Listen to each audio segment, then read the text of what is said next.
CV-nya sih oke ya, jadi menurut gue tepat. Nah, Marcelino ini pertanyaannya, butuh nggak Persija datengin Marcelino gitu? Karena kayaknya kalau nggak dari profil-profil pemain yang ada, ya mungkin Coach Sintayong butuh pemain. Ya sepanjang Piala Presiden kemarin menurut gue kekurangannya Persija sih ada di lini depan sih kemarin.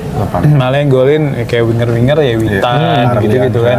Arliansyah bukan Gustavo-nya gitu kan. Gustavo, atau Excel yang depan gawang gak gol lah Persib kan. Gak sayang banget. Gimana Pak soal rumor Persija datengin 3 pemain ini? Ivar Jenner kan sampai hari ini belum ada klub ya. Kalau nggak salah kontraknya cuma 4 bulan kan sama Dewa United. Jadi kalau mendatangkan Ivar Jenner memang Persija butuh tipe gelandang kayak gini nih. Satu. Terus kalau yang dikabarkan Marco Duganzik ya, striker, Persija juga butuh tambahan striker karena Gustavo udah banyak banget dikritik sama Jackmania katanya. Gustavo lepas aja balikin lagi aja ke Malang gitu. Dan juga Excel ternyata ya mungkin belum ketemu sentuhannya lagi yang di musim lalu kan. Excel memang golnya cukup banyak 6. Buat pemain lokal tuh Lumayan. jumlah yang lumayan. Tapi kalau kita lihat golnya Excel tuh nggak konsisten, jadi cuma 2 gol 1 pertandingan, puasa gol, 2 gol lagi gitu. Jadi bukan sesuatu yang konsisten. Jadi makanya kenapa mendatangkan striker lagi, 1 striker asing dan Duganzik. Kalau lihat dari CV-nya sih oke ya. Jadi menurut gue tepat. Nah, Marcelino ini pertanyaannya, butuh nggak Persija datengin Marcelino gitu? Karena kayaknya kalau nggak dari profil-profil pemain yang ada, ya mungkin Coach Sintayong butuh pemain kayak dia ya di strateginya dia, atau mungkin Coach Sintayong diharapkan bisa menghidupkan lagi karirnya Marcelino yang sempat redup ya. Kalau misalnya mendatangkan Marcelino sih, kalau gue iya, tapi kalau misalnya untuk pemain yang tadi dibilang sama Feby jangan kaki kaca, Marcelino ini lebih banyak cedera kan dalam beberapa tahun terakhir, jadi agak disayangkan. Dan sampai hari ini dia belum, kalau sudah resmi tapi belum diperkenalkan, dia kabar tarik katanya lagi ada di Eropa kan, mungkin lagi pemulihan lah. Ya agak disayangkan kalau misalnya Persija mendatangkan Marcelino tapi lebih banyak di bangku cadangan gitu. Mungkin secara taktik dibutuhkan, tapi secara availability kayaknya sayang gitu.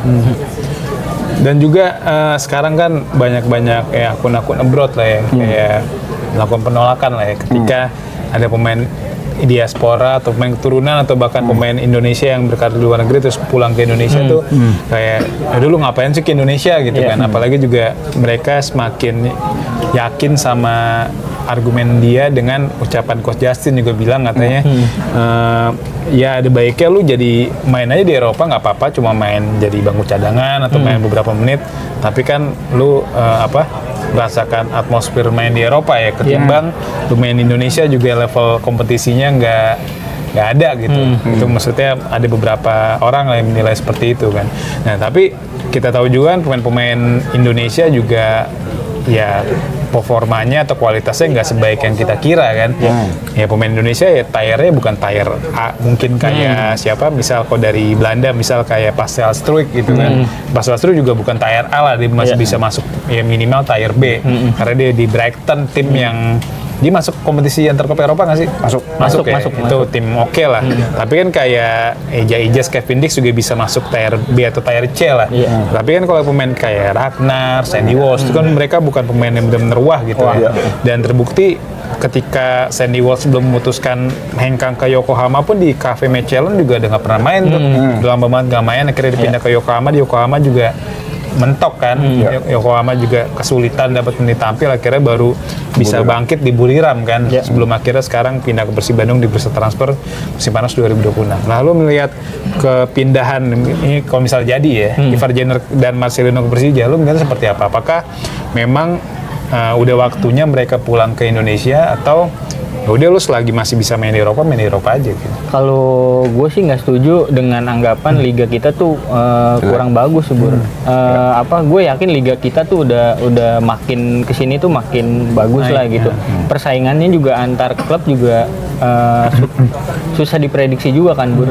Walaupun dinilainya tim kecil tapi belum tentu menang juga tim besarnya di sini. Jadi kompetitifnya tuh di sini masih tinggi juga kalau menurut gue. Jadi kalau menurut gue ketika emang lu pemain di luar lu nggak dapet jam main buat apaan gitu.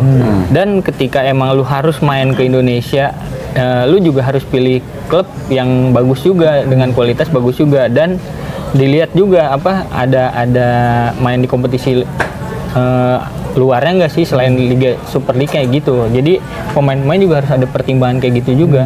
ya walaupun lu ngapain di luar negeri kalau emang cuman sekedar cadangan, terus malah nggak pernah main sama sekali, ya. terus Kayak ketika lu Marcelino di main, Oxford nggak pernah main tuh. iya, main. terus ketika lu main lu malah cedera, ya buat apaan? Ya kalau emang di sini ada kesempatannya nggak masalah juga sih, asal lu di sini main, jangan cuma jadi pajangan doang gitu, buat apaan gitu? Karena banyak pemain di sini juga yang kualitasnya juga bisa lebih bagus dari lu gitu. Makanya pertimbangannya isi itu pemain-pemain ketika lu harus main di Liga Indonesia, lu harus nyari klub yang bagus dan apa ya, lihat juga nih klub ini lagi main di kompetisi level Asia apa enggak, karena itu kan buat nambah pengalaman, nambah jam main ya, ujung-ujungnya nanti kan ketika kualitas makin bagus, ujung-ujungnya buat timnas juga kan kayak gitu. Jadi lu nggak masalah ya? Nggak masalah menurut gua. Dan juga banyak yang bilang kayak Ole Romeni musim lalu main di Oxford jarang main, tapi di timnas bisa gendong ya, beda kualitas. Beda. Ya Ole memang kualitasnya udah tinggi, Ole kualitasnya tinggi, makanya di timnas Indonesia tenaganya dibutuhkan kan.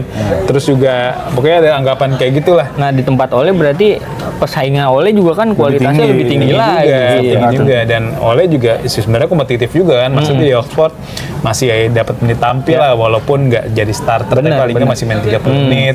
Makanya ketika main ke timnas Indonesia dia bisa kompetitif, bisa mengangkat derajat timnas. Nah, beda sama Marcelino, dia di Oxford emang udah mentok, dia nggak bakal bisa, peluangnya bisa masuk, bahkan buat masuk DSP aja kan Marcelino Buat paling sampai baru bangku cadangan aja iya susah, paling baru dia 3-4 kali masuk DSP di musim pertama itu ketika dia golin lawan Arab. Iya. Itu kan musim pertama dia membela Oxford kan di musim 2024-2025. Tapi setelah itu kan nggak pernah lagi tuh. Lebih tepatnya setelah AFF 2024 lah.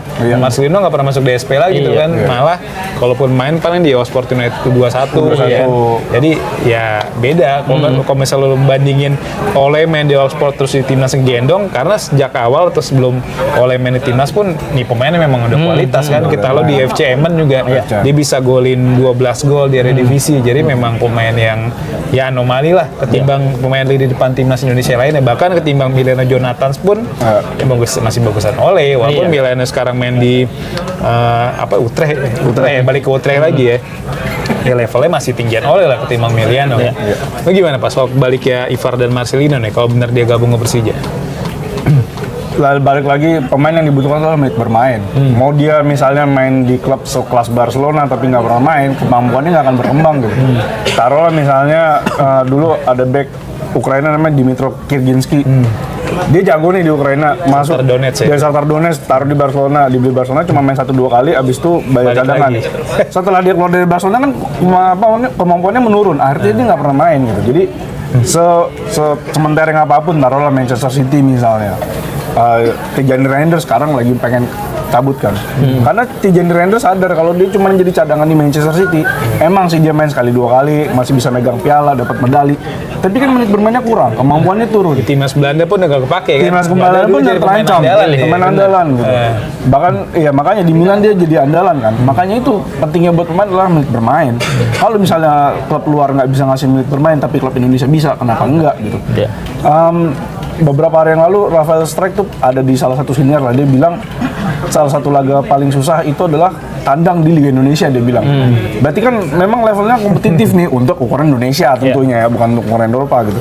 Jadi menurut dia tuh kalau tandang di Indonesia itu susah. Nah itu yang akan dirasakan oleh Ivar Jenner dan Marcelino, karena Marcelino pernah main di Liga Indonesia juga kan. Jadi menurut gua kalau misalnya ada pemain diaspora di sana nggak bisa bersaing, tapi punya kontrak jangka panjang, ya pinjem semusim di sini, nanti balik lagi ke sana, nyari klub lagi. Kalau posisinya Ivar Jenner kan kemarin karena kontraknya putus sama Utrecht, dia cuma 4 bulan di sini, harapannya bisa balik lagi ke sana, ternyata enggak. Itu memang disayangkan. Tapi ketika sudah terlanjur kecemplung di sini, ya mau nggak mau, mending di sini aja. Kalau misalnya dapat menit bermain, main di klub kayak Persija, di Borneo, Persebaya, Persib, ya udah gitu. Kenapa harus dikritik? Yang penting kan menit bermain. Betul. Menit bermain, gajian lancar, dah. Iya. Tenang. Itu paling penting buat pemain. Yang kita lihat Beckham Putra juga kan waktu itu sempat ada momen dia kan levelnya udah di atas Marcelino gitu kan, karena jadi di Persib main rutin gitu kan, sedangkan Marcelino di Oxford dan juga di AS Trentin kan hampir nggak pernah main kan karena faktor cedera dan juga kalah saing. Nah ini bicara Persija Jakarta juga kan jadi salah satu mungkin kayak jadi satu-satunya kali ya klub Indonesia yang menggelar TC di luar negeri. Iya. Kalau salah mau dikoreksi ya. Karena setahu gue kan Persija bakal TC di Thailand nih. Dan tadi kita juga udah ulas dan belum tahu juga akan menggelar berapa laga uji coba di Thailand. Nanti baru di akhir bulan Agustus bakal menghadapi Brisbane Roar ya. Klub Liga Australia di Stadion Utama Gelora Bung Karno nih. Melihat keputusan Persija yang TC di Thailand, sedangkan rival dia kayak Persib, Persebaya kan yang memilih. Subscribe, share, like, and comment. Subscribe, share, like, and comment. Subscribe, share, like, and comment. Subscribe, share, like, and comment. Subscribe, share, like, and comment.